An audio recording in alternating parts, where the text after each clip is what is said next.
Welcome to 720 and 720. Once again, this is John Schulman. We've got a very special guest, a really unique story, and a great young man.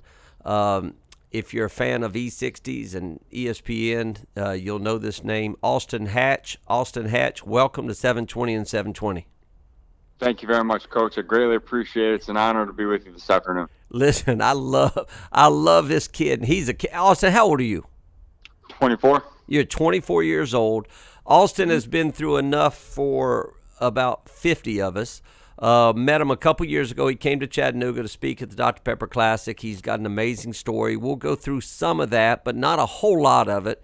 Austin is now married. He played basketball at Michigan. He married well over his head. Correct, Austin? Absolutely correct. Outkick my coverage. I might have given a whole new definition to outkicking my coverage. Without a doubt. I mean, how tall is Abby? 6'4"? 6'5". 6'5".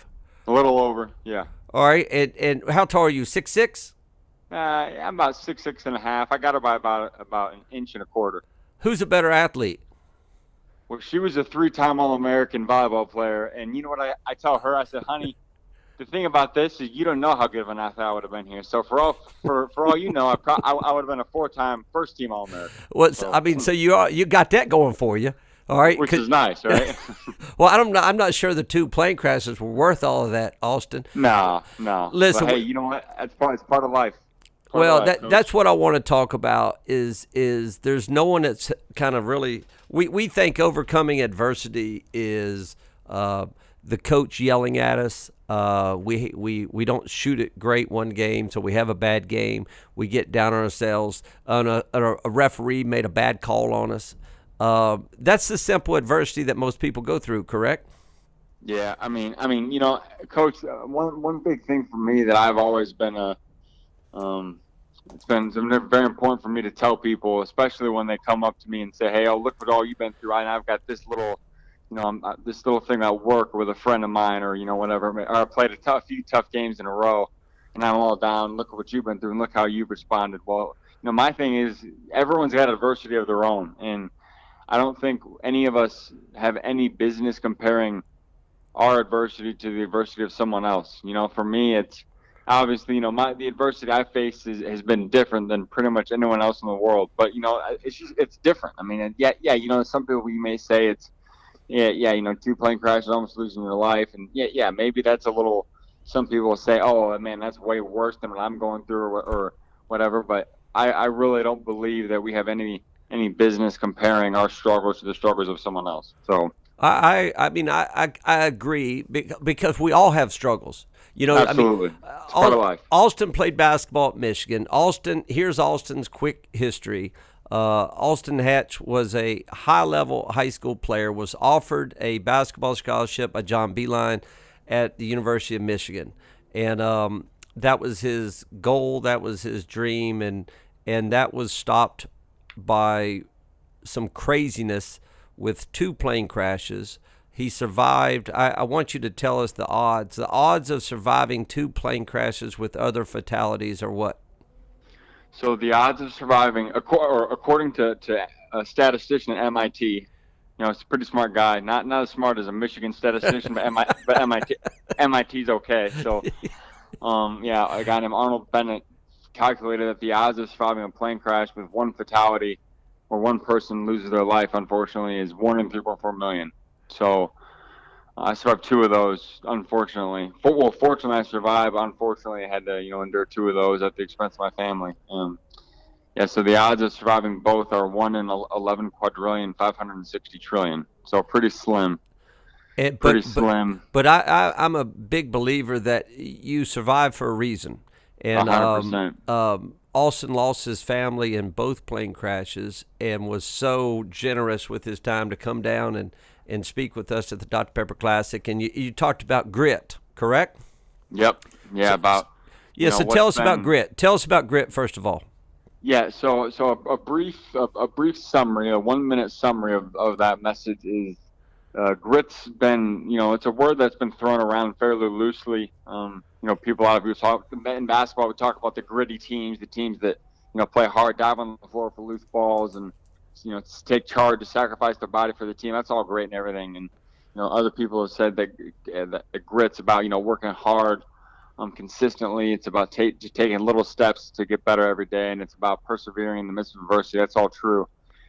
But I think in the context of overcoming adversity, grit's four key components driven by a fifth component.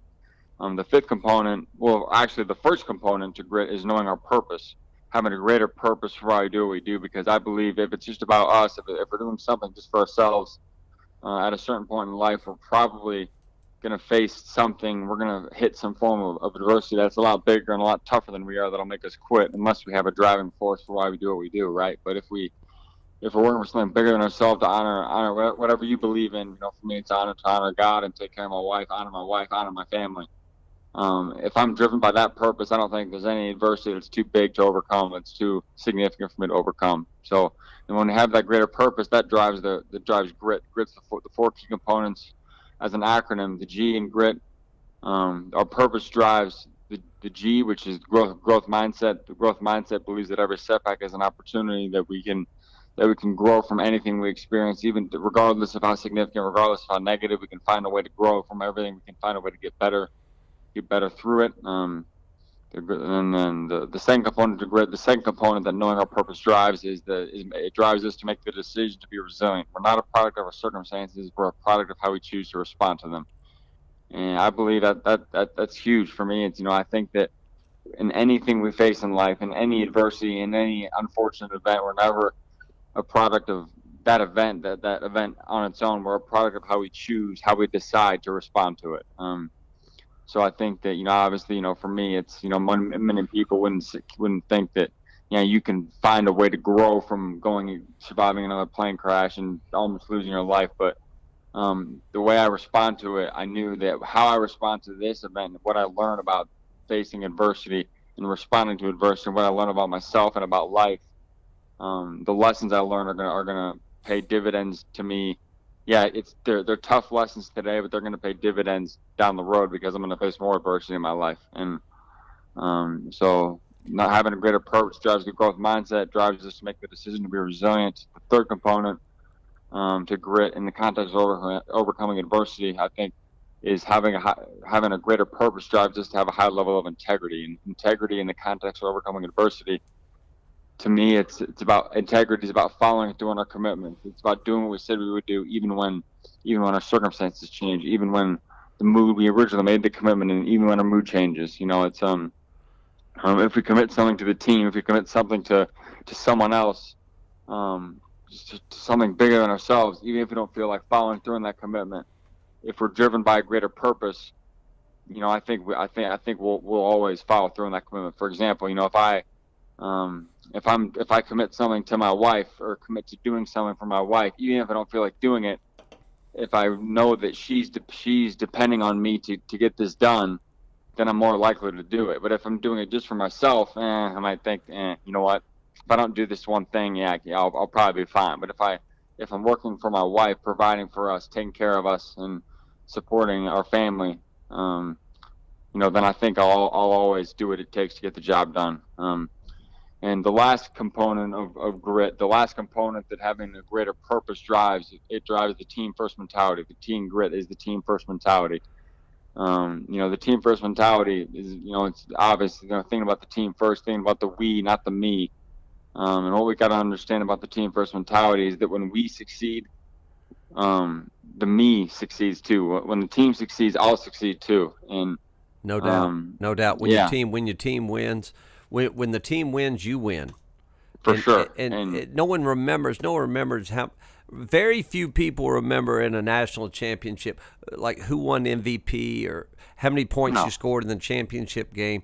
People remembered if you won or you lost. If your team wins, you win.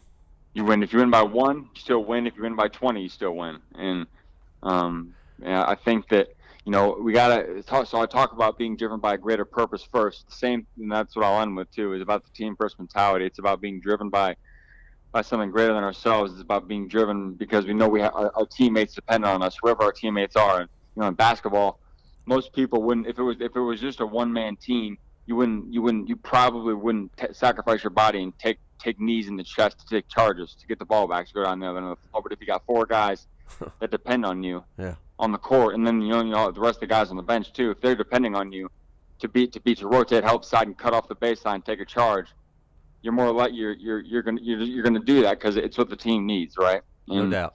And I think that the same is true in life. There's going to be things that we have to do that are like, the metaphorically, like taking a charge, like diving on the floor for a loose ball. There are going to be things we have to do in life that are like that.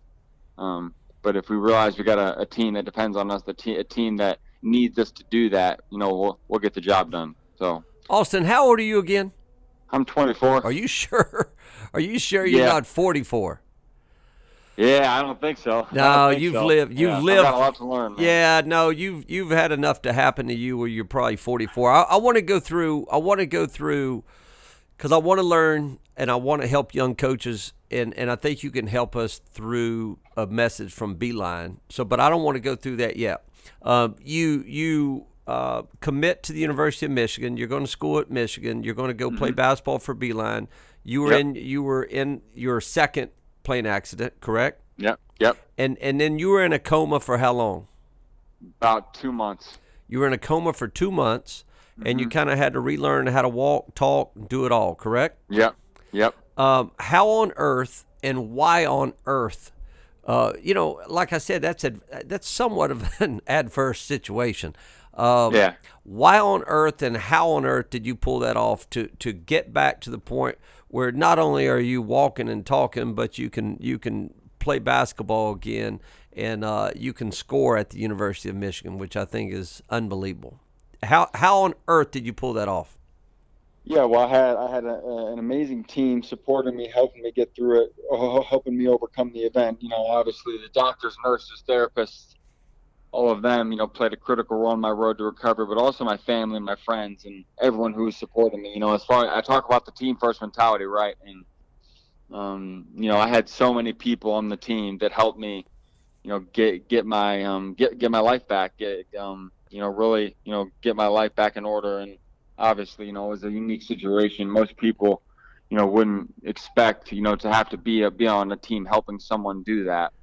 But all my friends and my family and, my wife. I appreciate you giving credit to everybody else. But wasn't there a point where you were getting up early in the morning and learning how to dribble again? Yeah. Who did your team make you get up? No. Well, here's the thing, Coach. If we have a goal, right? If we set a goal, if we want to, learn how to walk again, if we want to learn how to talk again, if we want to learn how to shoot a basketball again, dribble a basketball, whatever it may be. If we have a goal, if we set that goal, and it may be a lofty goal, right? And like for me, after being in a coma, not knowing how to walk, getting in a game at the University of Michigan is a pretty lofty goal, right? Absolutely. And obviously, I get that. I wasn't, starting. I wasn't scoring 25 points a game for Michigan, but whatever. Getting in a game after being in a situation I was in is a lofty goal. And if we set a goal for ourselves, and our actions don't line up with that goal, or if our actions don't line up with our dreams, we either have to change our actions or we have to change our dreams, right? Absolutely. So, it doesn't take a Michigan education to figure that out. I'm pretty proud of my elite education at the University of Michigan, but if we set a goal for ourselves and we're not willing to work hard enough to make that goal a reality, then we probably either have to start working harder to make that goal a reality, or we have to, maybe decide on another goal. Maybe it's not playing at Michigan. Maybe it's getting to the point of where you can, walk again, which would have been fine. That's a great goal to have after being in a situation like I was in, but I aimed high and yeah. So your goal coming out of a coma for 2 months, your goal was to get back, not just walk, but get back and play basketball at Michigan. Yeah, because and I'm sure people were like, "You're nuts, son." Well, Coach, I'll tell you this. So as soon as I learned, and Coach Beeline never wavered a second. A lot. I'm sure, I can't say a lot other coaches would have been different because my situation is very unique. It's just never happened before, really. But if someone commits to it, Coach Beeline is like, we committed to each other when I thought you were going to be a great asset to us on the court and score and rebound and play defense and all of that. But I didn't make my commitment to you only based on what you could do for our program. I think that a commitment is a commitment, right? And if we commit ourselves to something, if we can make a commitment to someone else, we owe it to them to follow through on that commitment, regardless of the circumstances. And I think that that's something I talk about under integrity, about following through on our commitments, even when our circumstances change. Coach Beilein is the best example of that I can ever think of, right? And he didn't make his commitment to me. He didn't follow through on his commitment to me only based on what I could do for him. Obviously, I did what I could to help the team given the situation that I was in, but I couldn't do what he originally recruited me to do. But his commitment to me wasn't solely contingent on what I could do for him or him in the program, right? So, well, I mean, it's amazing on your part. You would get up, but it's also amazing on his part. And he did the right thing. There's no doubt he's a good man. We're going to talk about him in a second. But tell me more about. So you would get up at 5:30 in the morning. You had to learn how to dribble again, correct? Because I've seen you shoot. I saw you shoot on the front end. You could shoot that ball. Now I saw you take a couple jumpers at Macaulay, and I was a little concerned. I think you may be the only person I could beat in horse now. Yeah. But I I like that. But yeah. But you also came back and played your senior year in high school after this. Yeah, well, I missed because of the accident. The accident set me back 1 year in high school. So I took one extra year. So my fifth year of high school. Well, it was really like my fourth year because I missed a year of school because I was recovering. I was out in California. And then I got in a game on January 8th, 2014, against Notre Dame High School in Los Angeles. I got in. We were up by 30. Coach, I hadn't played in a game in 3 years, and Coach called me, said, "Is today the day?" And I was like, "Yeah, I think so. I mean, why not, right?" So he put me in, called a play for me. I came off and had a little 3-pointer from the elbow extended, and and it was like old times, right? I mean, how'd that feel seeing that ball go in? I made a couple of those back in the day, right? So it wasn't anything new. I hadn't made any for a while. I was going through a little bit of a slump, if you will. But you'd be allowed to. So okay, go fast forward to Michigan. You get in at the end of a game, you get fouled, and you're sitting at that foul line. Yeah. How special? Incredible! I'll tell you this. Shooting a free throw with 12 or 14,000 people in the crowd is different than shooting a free throw in the gym by yourself, right? And you're supposed to block out everybody, Austin. We'll do another podcast on that. All right, go ahead. So nothing comes in, nothing is supposed to come in, nothing's supposed to go out, right? Yeah, absolutely. Yeah, but it's different. First time doing it, it was a learning experience. So I missed the front end of the. I had 2 shots. We were in the double bonus. There was like a minute left in the game.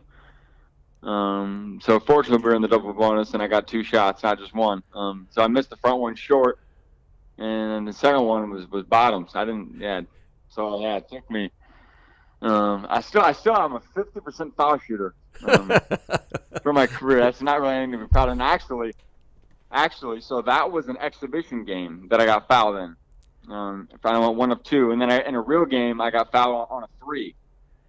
And I went 1 of 3 from the line. So I'm not proud of that. I mean, I'm a 40% free throw shooter on Michigan for my career, which is not really anything to hang your hat on. But I think guys who are in 2 plane crashes and in a coma, I think we can afford you a little leniency on that one. What's cool is that you finish your career scoring 1 point at Michigan. But you were on that bench, and Coach Beilein won you on that bench, and you spent the rest of your career really on that bench helping at their program. Yep.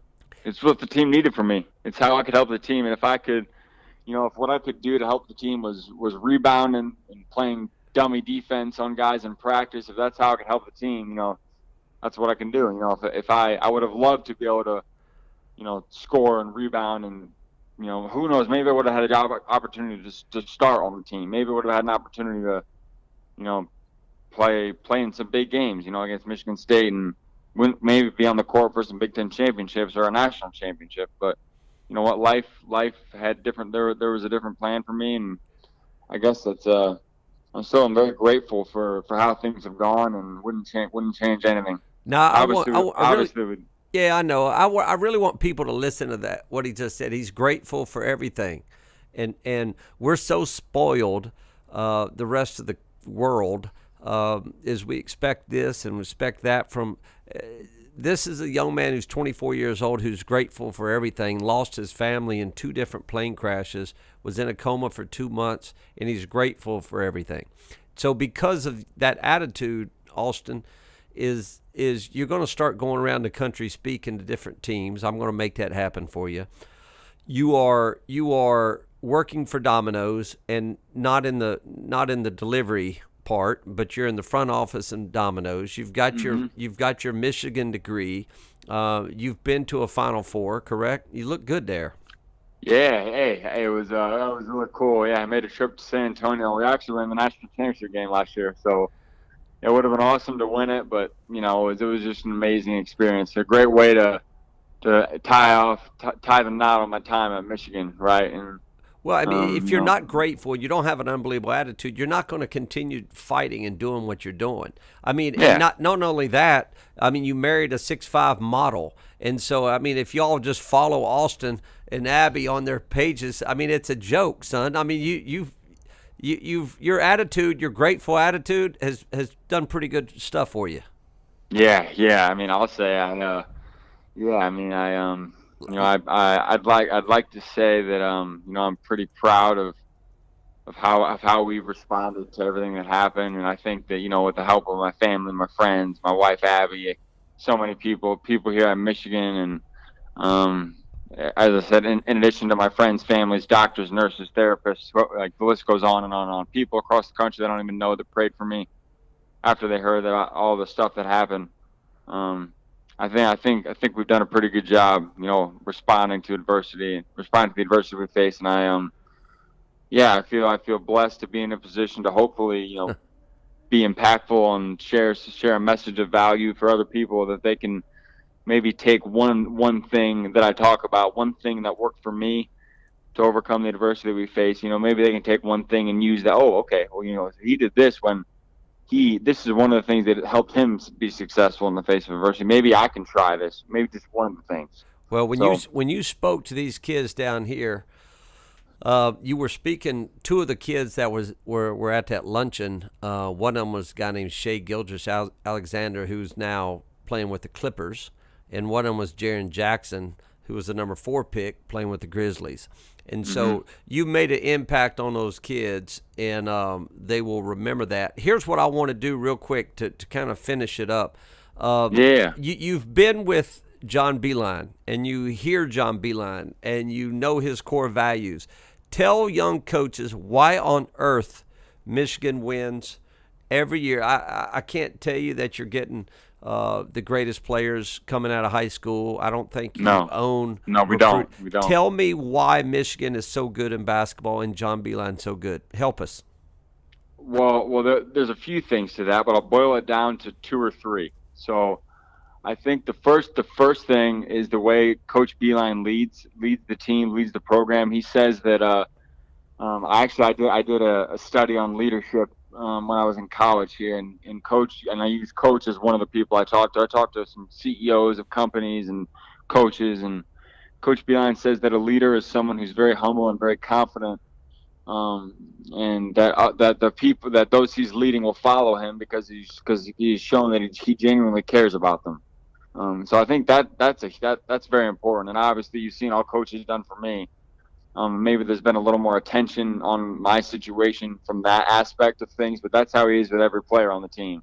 He shows that he cares. He's not just, he doesn't treat them any different based on their performance. He doesn't base he didn't treat, like when I was here, he didn't treat me different than he treated Mo Wagner, right? Or Duncan Robinson. So I think that's a big thing. First of all, I think the second thing is the way he coaches our team, and the way he prioritizes improvement. Not only prioritizes improvement, but every single day. Practice is not the same every day, and I'm not here to say this is how you should coach your team from a fundamental standpoint. But there are things we do every single day.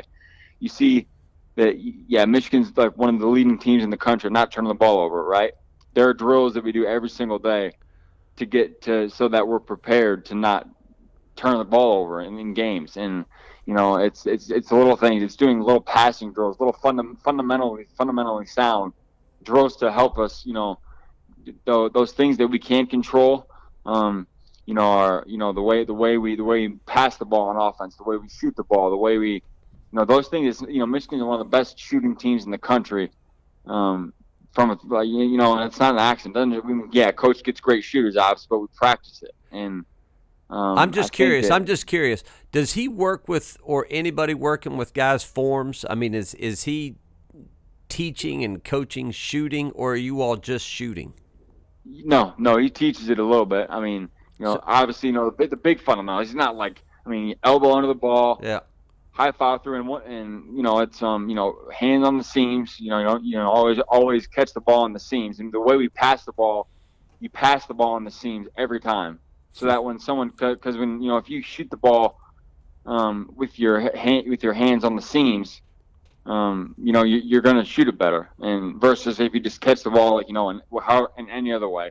If you have your hands on the seams, if you have it, if you're in, your proper shooting position when you catch the ball, if someone passes it to you right into your shooting pocket, you're going to shoot. You're more likely to make the shot. Whereas if someone throws it, over your head, and then you got to gather yourself, right? So y'all would do fundamentals every single day at Michigan. Every day. For how long? 30 minutes? Half hour, 40 minutes. At the start of practice, at the end of practice? Usually the start. So passing, shooting, ball handling, every day. Yep, every day. Those were constants. Mm-hmm. Guys, not to give away too much of Coach Beon's success. No, I understand, but guys get bored with it. Did guys get bored, or don't get bored with the basics? Yeah, well, that's a big thing. Don't get bored with the basics, and we talk about that. And Yep. But the thing is, it's kind of hard to get bored with the basics when you see it. It translates to wins, right? Absolutely. And so it's You know what? That's kind of part of it. If you want to play at the next level, you're gonna have to do some things that you don't want to do. There are gonna be some workouts early in the morning. There are gonna be some workouts late at night after practice. There are gonna be some. You're gonna have to put in more time than you think you need to. But yeah, I mean the thing about it is Coach Beeline.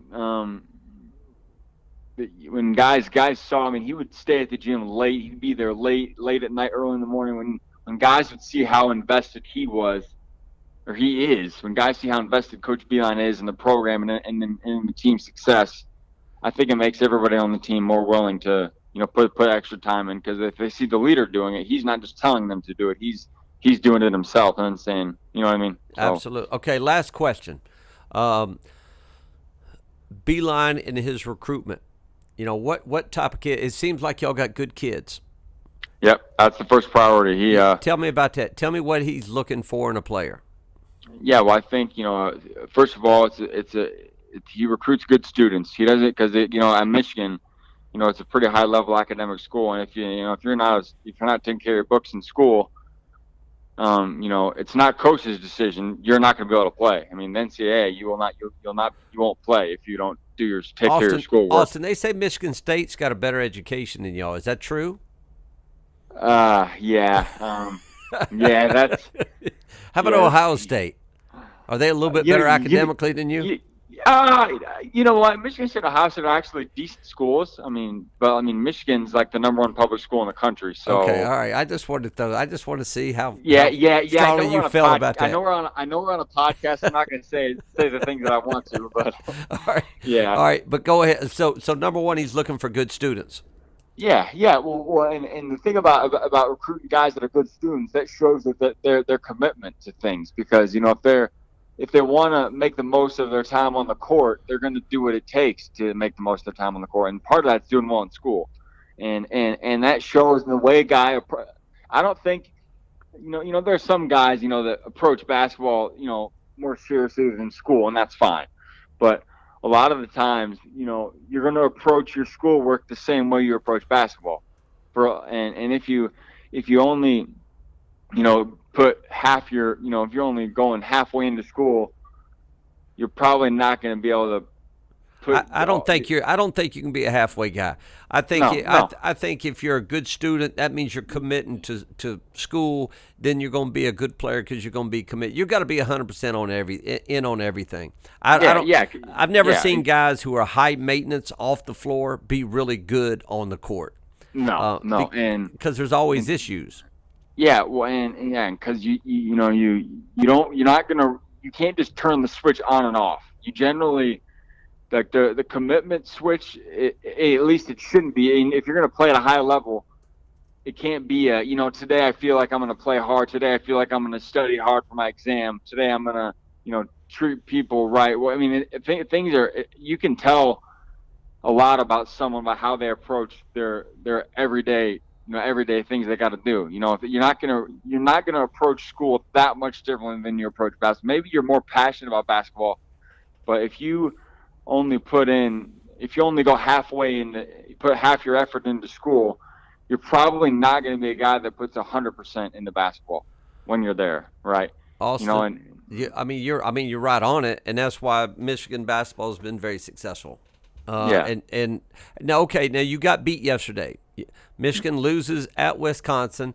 Tell me about Coach Beilein today and the rest of the week. Well, he's going to use this. One of the things we talked about a lot about at Michigan, and I talked about, in my message about grit. The first thing is the growth mindset, right? And we talk about that at Michigan. We talk about it all the time. The growth mindset. They're going to come back from it, and they're going to find a way to use the loss to get better. And something about the growth mindset is that, I might make the case that you learn more from losing than you do from winning. Without a doubt you do. And, they're going to learn, okay, you know what, Wisconsin played us this way. They guarded our offense this way. Coach is going to study that film for hours. Probably already has put hours into studying that film. And he's going to figure, okay, so in the future, because Wisconsin played us this way. They played us high side. High side when we ran this play and low side when we ran that play. Let's just make sure that when we run this, we know how to adjust so that if teams in the future play us the same way, that the way they guard us, that way's not going to work because we're going to, you know what I mean? I say during the regular season, you don't win or lose, you win or learn. So for sure, any L you take in the regular season, you just got to learn from it. I mean, you can't freak out. And I was a freak out guy back in the day. I'm a little older now. But you got to win or you learn from it. And there's no reason to play the game if you don't learn. The problem is it's hard to learn from winning because guys think they got it licked. And losing, they're a little bit more vulnerable. Saban, I've become a Saban guy. I know he's Michigan State guy at one time. Sorry about that. That's all right. He's a good coach. When things are going really good, he is on their tail end, unmercifully. He is on them. When things are going bad, he is loving on them. Sure. And it's really the opposite of human nature. When things are going bad, most of the time you're freaking out and yelling at everybody. When things are going good, you're happy. He's the opposite. Yep. And I think as good coaches, I think the great coaches are the opposite like that. So when things are going good, I'm assuming Beilein's probably on you a little bit more. When things are going bad, he's encouraging a little bit more. Yeah, absolutely. Well, there's a quote that says, I think it was Bo Schembechler who said this. He said, when your team is winning, I don't remember how the exact quote went, but it said when your team is winning, make the point was make sure you're being tough on them because winning can make you soft. Absolutely. Right? And then he said when your team is losing, stick by them. It's really, and I'm telling you, it's hard for coaches to do that. The elite coaches can do that. The elite guys can do that. Alton, I think you. I know you got a very successful job at Domino's. All right, so you're working in the front office. What are you doing? Planning new dominoes and all that good stuff. Yeah, so I'm helping the process of finding opportunities for new franchisees to open new stores. So I'm like looking at markets and looking at where the opportunity is, and helping identify opportunities for them to start, start a Domino's franchise. I, So well, let me just tell you this for our listeners, and we're going to put it out there on social media, Austin. People know how to reach me. I'm not going to put your cell number out there, but people know how to reach me, and I will hook you up. If you're a business or you have a team or a school and you need a speaker that will speak real stuff to you and help your kids and help your employees realize that they should be as grateful as Austin Hatch, you're going to reach out to me. People know how to reach out to me on Twitter. They know how to, they got my email. They've got our website. They can reach out to me because Austin Hatch, you are a gift from God. And what you can do for people is amazing. What you did for us 2 years ago is amazing. The only thing I'm disappointed in is I got uninvited to your wedding. I was really looking forward to going to the wedding, and I think you texted me and said, "I'm sorry, numbers are going down, and you're out." But at least you were honest with me, Austin. I really did appreciate that. yeah, Uh, yeah. I mean, yeah, would of course love to have you. Yeah, it's just the venue, unfortunately, had a limit on the number of people we could have, and it's and yeah, only you would still feel bad about it. we had one less than the maximum number of people. Well, so I could have come. That gummit, man. Hey, listen, thank you so much for your Sunday afternoon. Thank you for your time. I know you help people, and that's what you're here to do. And you're an amazing story, an amazing young man that shouldn't have gone through what you went through, but you did, and you're teaching and learning and moving on. And I ain't gonna lie to you, there's a lot of people really, really proud of you. Yeah, well, thanks, Coach. I really appreciate it. Very grateful for the opportunity to be on the podcast, and wish you guys all the best. All right, buddy. Take care. Thanks for your time. You too, Coach. Thank you. All right, man.